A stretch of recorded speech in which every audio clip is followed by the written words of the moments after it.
Okay, so today we will be discussing about the Bayes optimal classifier, okay, the naive Bayes classifier. How exactly are we going to classify with respect to a given classification problem? We have a test instance. Okay, let me again tell you what a test instance is, what a training instance is for your knowledge. Okay, so the test instance, when I tell, okay, I have a set of training data. What is a training data? We have certain instances. Again, what is an instance? An instance is each and every row that we are considering. We have seen so many examples.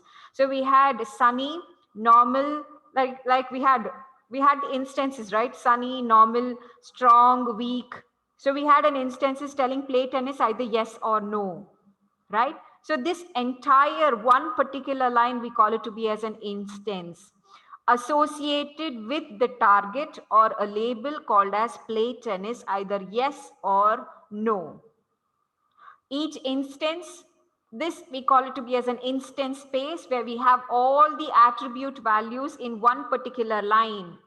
Instance x of I1, I2, I3, I4, so on up to In, and di is going to be my target values. The data values di is my actual target value that is given, or the y value. Okay, so now with all of these data, how am I going to classify when I give a new instance, whether it is going to be classified as positive or negative, either yes or no, is what we are going to see with respect to the Bayes optimal classifier. Okay, suppose I have three instances. So I'm going to give you three instances, which is H1, H2, and H3. And I want to know their posterior probabilities. So their posterior probabilities also is given to us. They have applied the Bayes theorem. They have given the posterior probabilities as well, which is 0.4 is for H1, zero point 0.3 and 0.3 is for H2 and H3. So I have three instances. For these three instances, I have the probability values given. The posterior probabilities for these three instances are already given. It is 0.4, 0.3 and 0.3. Now what I'm doing, I have a new instance which is coming up, and this new instance, suppose let us call it an X.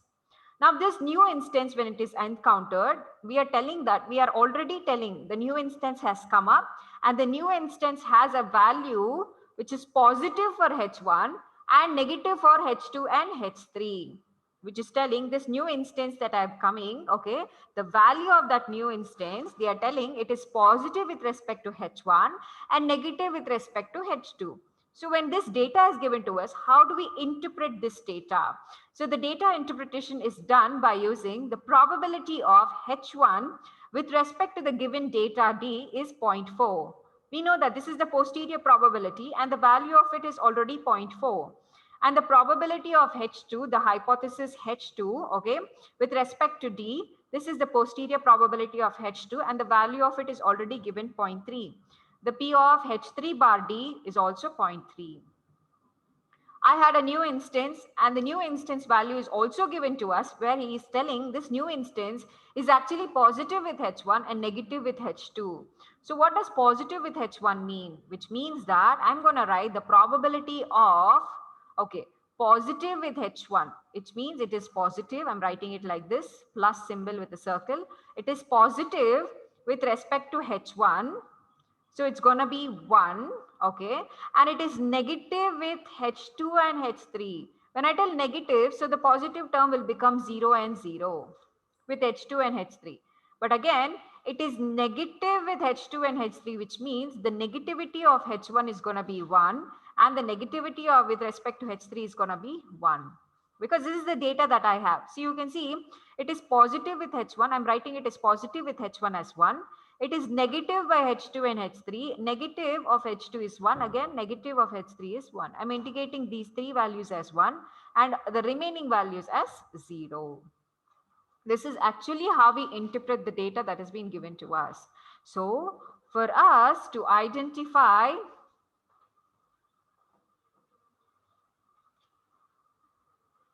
let me clear this.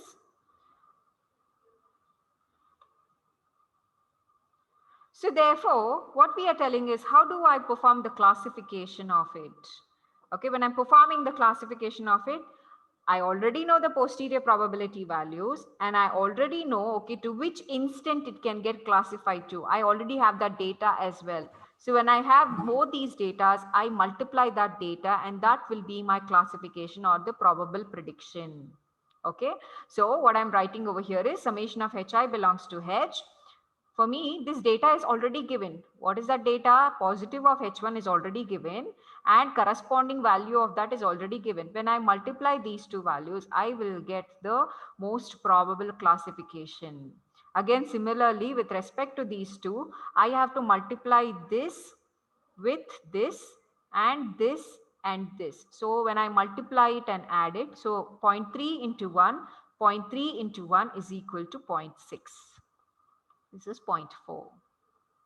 So basically, I'm going to tell the most probable classification of a new instance is just obtained by combining the posterior probabilities, by combining this posterior probabilities along with the weighted probable posterior probabilities. They're weighted because this is weighted. See, I'm assigning 1 over here, I'm assigning 1 over here, I'm assigning 1 over here.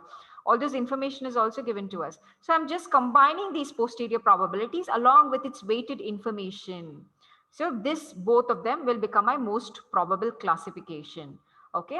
So that is how I've written it over here in the definition as well. So you can observe that is obtained by combining the predictions of the hypothesis, that is how either 1 or 2, as well as the weighted probabilities of the posterior predictions, the posterior probabilities.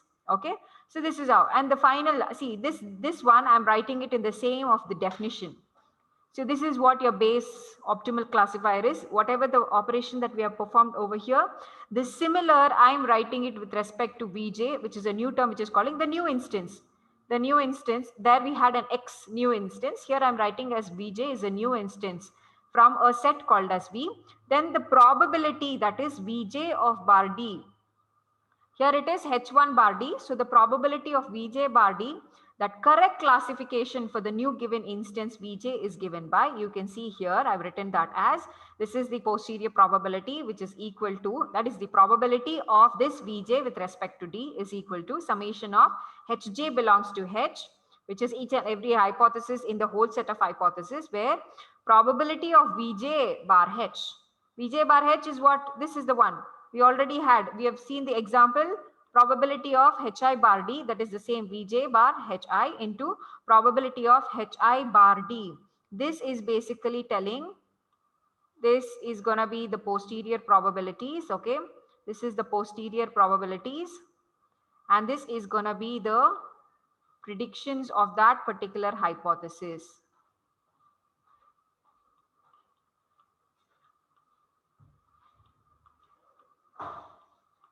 This is the predictions. That means this one with respect to that particular hypothesis. The predictions that whatever we are getting and the hypothesis values. So we are going to consider these two. You're getting it? So the similar analogy, whatever I've written down in the example, I'm writing the same thing, okay, to make sure that both are correlated. Okay. So we have the posterior probabilities. So we have the posterior probabilities along with their weighted predictions, which they are telling, okay, 0.4, 0.3 and 0.3 were my posterior probability values. And when I get a new instance called as Vj, for that particular new instance, how is it going to be interrelated to these three values? So these totally combined, we call it to be as Bayes optimal classifier. So you can see 0.3, so 0.4, 0.3 and 0.3 were the data given. Now I have a new instance called as Vj, Vj of H1, Vj of H2, Vj of H3. If I get to know these three, you can see Vj of H1, Vj of H2, Vj of H3. That is what I'm writing. Hj belongs to it. So all of these instances will come over here into its probability values 0.4, 0.3 and 0.3. So this will form my Bayes optimal classification. So you're getting it? So this is what it is, and we are writing the similar considering the argmax value of this. So here I had 0.6 and 0.4 and 0.6. So I can tell 0.6 is higher. So the argmax of whatever that I consider will become my classification, the class of classification, or to which I'm going to categorize it, whether true or false. Based on that, I can get this. When we look at the example, maybe you'll be more clear onto it.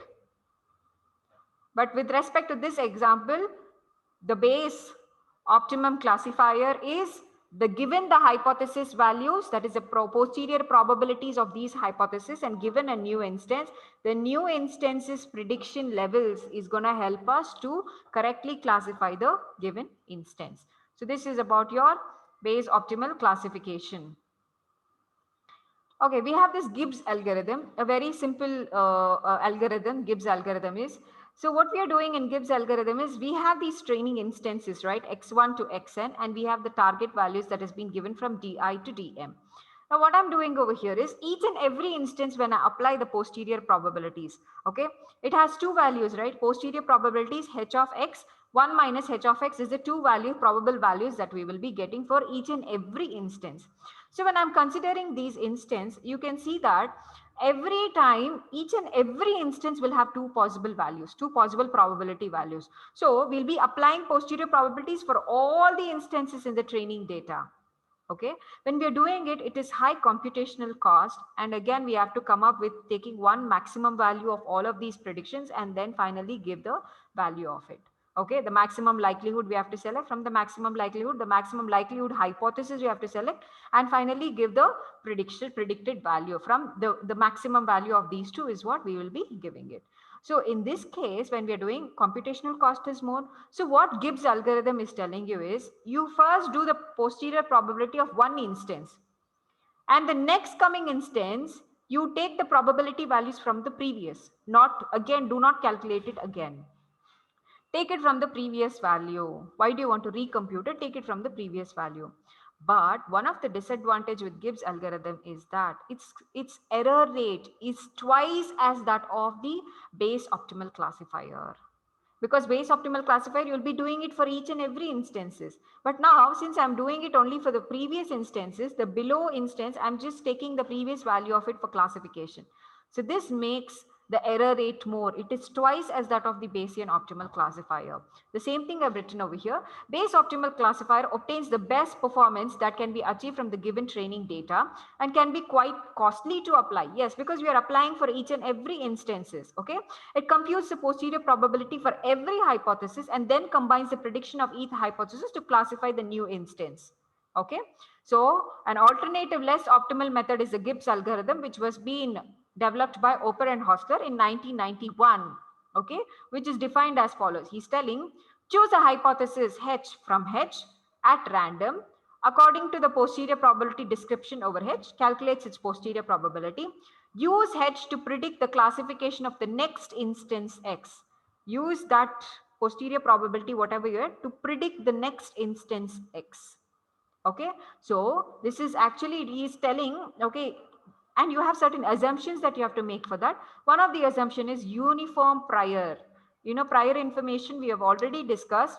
Prior information, if every time you consider there's a uniform distribution of data, okay, you end up with the correct probable classification with an assumption. Okay, so the similar assumption is also put up over here. And you can see that with the current version space, an expected error at most twice as that of the Bayesian optimal classifier. So with respect to Bayesian optimized classifier, whatever the classification error that you get, it's going to be twice this, the new Gibbs algorithm, whatever you're trying to implement, because you're going to calculate only for one random hypothesis. And from there, you're going to predict the next using the above one. So the error rate is almost twice as that of the previous, that is the Bayes optimal classifier. Okay, so this is about your Gibbs algorithm. It is a very simple and the straightforward algorithm. Okay, so the main important one comes here is the naive Bayes classifier.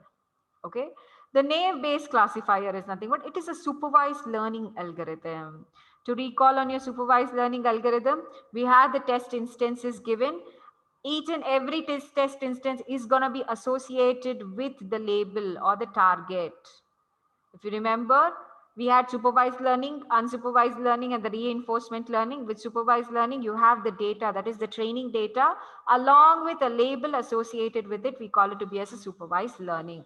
A similar is over here, which is called as a naive Bayes classifier. Okay, so the naive-Bayes classifier, let us begin with, okay, what exactly naive-Bayes classifier is. We will go ahead with an example and then come back to the algorithm. So with respect to naive-Bayes classifier, if we begin it, suppose let me consider I have A1 to AN instances, okay? A1 to AN, okay?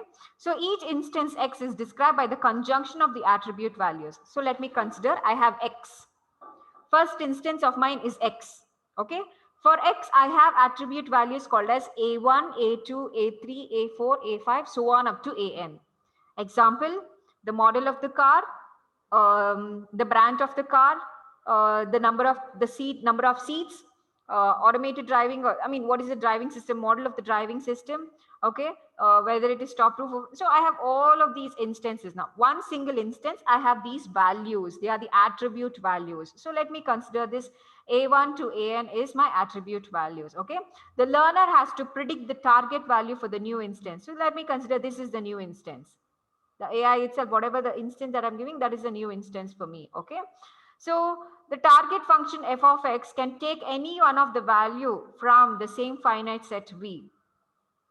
So I will consider this to be as, let me just annotate you for your reference. See, this probability of Vj is my new instance called as x. With all the instances that I have, I'm going to give the new instance called as x for my prediction. So this is going to be Vj of x, okay, with respect to the instances of it, the values that it is taking. A1, brand of the car, A2, model of the car, so on up to AN, which is telling it is going to be the color of the car. Suppose, let me consider, these are my instances, okay. So whatever that I take the maximum out of this, okay, Vj with respect to V, all the instances, whatever I get with my testing data, I perform all of those instances with respect to the new instance that I'm giving and each and every value of it. I'm going to predict the possible probability values. So based on that, I'm taking the argmax of it and performing. To give you more in detail about this, let's check an example. So it will be very crisp, very easy for you to understand. Again, I will show you the same sentence for you to understand why is this equation come up. Okay. So let's go to the problem solving of now. So the problem solving is I'm not going to start with the algorithm. I'm going with the problem solving. So this is going to be my example. Okay. Let me start with an example. I'm going to take another 10 more minutes, 10 to 15 minutes of your time after 110. Okay. I'll end up by 1:15, 1:10, right? Yeah. Before 1:30, I'll end up. So again, we can catch up for the lab at 1:45 or 1:50. 1:50. We'll catch up by 1:50. So you'll have 20 to 25 minutes break for your lunch. Okay.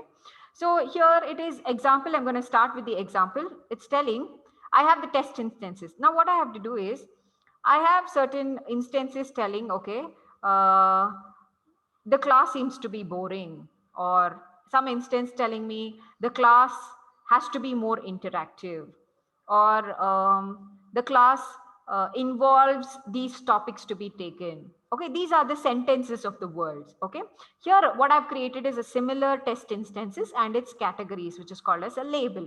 So you can see these are my instances, the test, the concepts, and the category, which is the label. Okay, so the label, it is telling you have two categories. One is called as sports, the other one is called as non-sports. Okay, and for each of them you can see there is the sentence is telling a great game, an election, the election was over, the very clean match, a clean but a forgettable game, it was a close election. I have 5 instances, and for each of the 5 instances I have the target values because it is a supervised learning algorithm.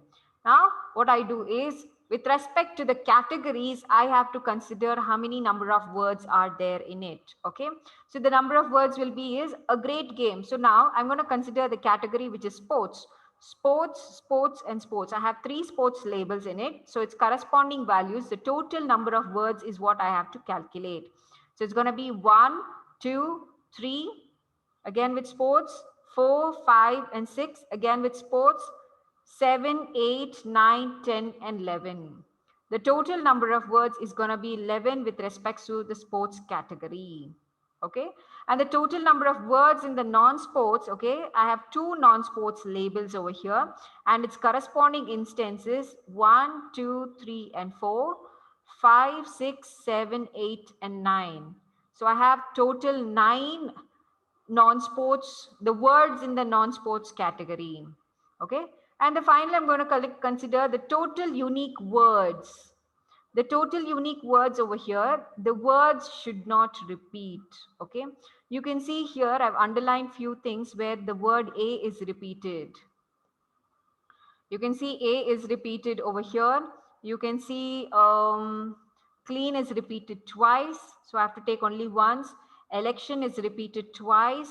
Game is also repeated twice. I have to consider only one term of this. So what I'm doing here is 1, 2, 3, 4, 5, 6, 7, 8, 9, 10, 11, 12, 13, 14. One more I've missed somewhere. Game is there. Was, ma'am. Yeah, was is repeated. Was is repeated. So I have 14 words in it. So I have a total unique words of 14, total number of words in non-sports, and total number of words in sports. Okay. Now what I'm doing is I have an instance that I'm giving it. So I have an instance, the new instance of, I have to check the probability. I'm going to give a new instance and I'm going to check the probability of it, whether it belongs to sports or non-sports. Now my task is I have to calculate it. This is what the same I was previously explaining with the naive-Bayes classification also. I have a new test instance that is being given to me called as VJ. So this will be my VJ. So this is going to be my VJ. This is a new instance, VJ. Okay, it is called as a very close game. Okay, so now what I have to do is I have to identify the probability of the word A with respect to the sports category, a word very with respect to the sports category, a word close with respect to the sports category, and a word game. The probability of this game with respect to the sports with respect to non-sports category. That is what even your definition tells. VJ bar AI, that is A1, A2, so on up to AN. This is what your naive-Bayes classification performs. Ma'am, just a doubt, ma'am. Yes. So is naive-Bayes classification different from the original Bayes classification? Because the previous one you used probability, right? But here is the test case. Yes. This is one of the example with respect to naive-Bayes classification, giving instances like these test data. There is one more method of it. You have the direct values given to you, and from that direct values, you have to extract the probabilities. So there are two methods. This example is related to identifying something within the document. So you will have problems related to this. There will be a document that has been given to you, and they will tell you these are the words that is there in the document. Identify the probabilities of these words coming in that particular document. So something like that, we will be using this. See, Bayes theorem is different. Bayes theorem is identifying the posterior probabilities. Identifying the posterior probabilities with respect to given data. Okay, given data in the sense the likelihood, the prior knowledge, and the evidence. Okay, but here we are applying Bayes theorem, but in the form of a classification model. It's an extension of it, the classification model, with respect to the probabilities of each and every instance. Here you can observe one thing. I'm going to consider, okay, let me finish this entire problem. Maybe you'll get to know what I meant to tell. Okay, let us finish this entire problem. And Yes, if you ma'am. have any doubts, you can again get back to me, Nathan, or again, we'll discuss about the topic which you wanted to know. Okay. So now what I'm doing is I have to classify, okay, I have to classify the sentence that has been given to me, which is a very close game with respect to sports, with respect to non-sports. The same sentence, I have to classify what is the probability of this going to be. I have to check out that. Okay, so I'm going to perform the classification of this. So when I'm doing that, what I need to do over here is I'm going to get all my probabilities values of it. Okay, so the probability values of it, step is how to find the probabilities. How do I check the probabilities? So basically it's gonna be this particular sentence. Okay, this particular sentence with respect to the probability of A, that is the word A, I'm going to take the word A, the probability of very, the probability of close, and the probability of game. These words that is occurring in the test data, I have to get these words occurring in the test data. So I'm going to consider this. With respect to what? Because I have two classes of categories here, sports and the non-sports. So with respect to what? But I have to do it both because I don't know to which I'll get more probable value. So I have to search for it because this is a new instance based on the training data, the test data that I'm given, it has to predict correctly. So for that, I'll be performing the operations. Okay, so what I'm doing, probability of this particular sentence with respect to sports. Okay, probability of with respect to the same sentence with respect to non-sports. Okay, one thing that you can observe over here is if I consider this to be as my base theorem, the posterior probability is base theorem, which is P of A bar B.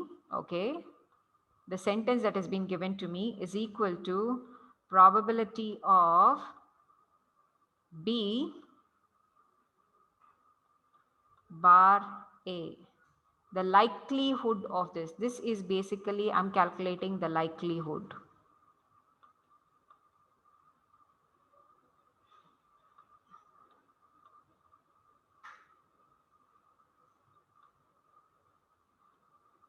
Probability of B bar A is equal to probability of A bar B is equal to probability of B bar A into probability of B divided by probability of A.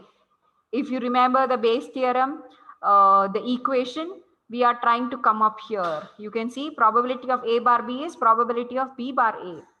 So we are coming up with, you can see sports. Where is the sentence? The sentence is here. I am getting that sentence with respect to sports. Likelihood only with respect to sports. I'm taking those values only with respect to sports, which means that is my likelihood data that I want. Then again, with respect to non-sports. Okay, so if I have to start, let me clear up this for you for your understanding. So if I have to start over here, what I'm doing is the probability of this sentence with respect to sports is equal to probability of A bar sports. Now probability of A is gonna be how many times the A has occurred in the sentence, the probability of A in the sentence only with respect to sports. How many times it has come up?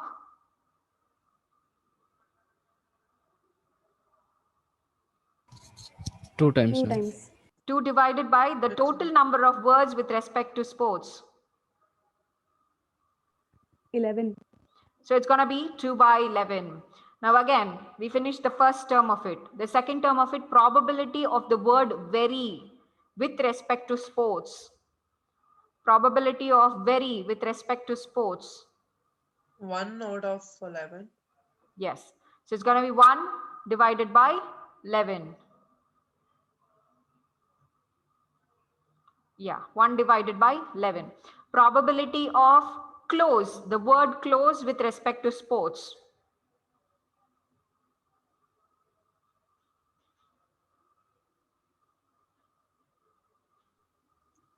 One divided by 11, ma'am. Where are you getting close here? Last line, ma'am. But it is with respect to non-sports. I want only with respect to sports. Then it's 0, gonna be ma'am. 0 by 11.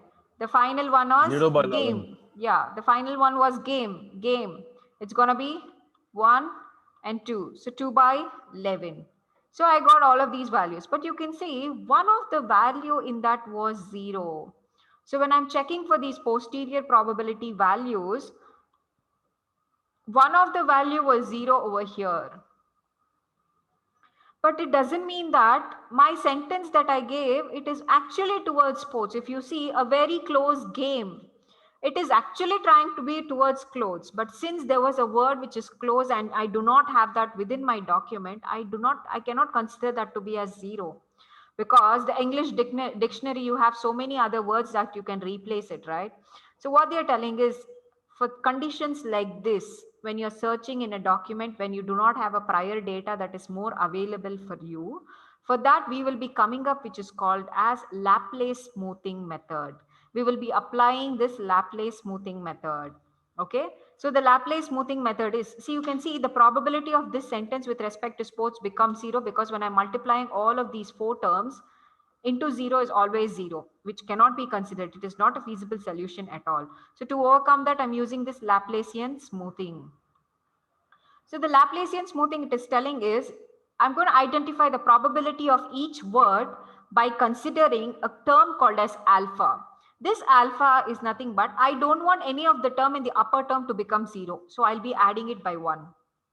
Because when I tell the word count of close was 0, if I divide something 0 by, I mean, that word completely becomes 0. The probability of that becomes 0. I don't want that to happen. So I'll add it with 1.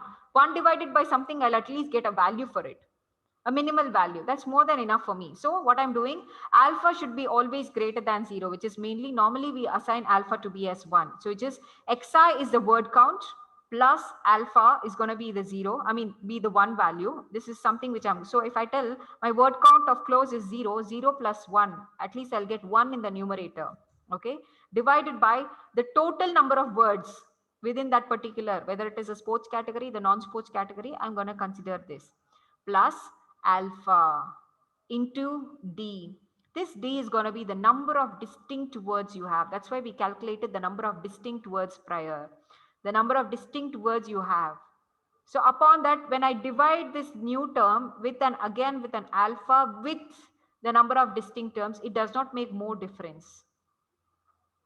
Because the alpha, anytime the alpha and the alpha can be cancelled if you further process this equation. Okay, and since I have this distinct value also added to it, so it does not make much difference to it. It will end up to the similar value apart from 0, 1 layer ahead of it, because this will be applied. So suppose it is like, I have the value of close was 0, 2 by 5, 1 by 5, and another value as 2 by 5. When I have this value, adding the same term to all the 4 will not make more difference. So I'm adding 5 to this, adding 5 to this, 5 to this, 5 to this. But when I combine all the product of it, I can take away this 5. So it's a similar logic that we are applying over here. So it's basically xi, the word count, plus alpha divided by the total number of words plus alpha into D.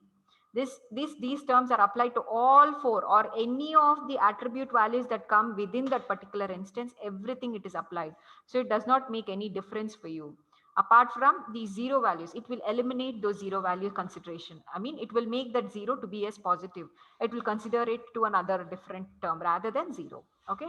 So now what we are doing here is, so this is going to be a description that I've written. The probability of word is word count plus 1 divided by total number of words into alpha is basically 1 again into the number of unique words.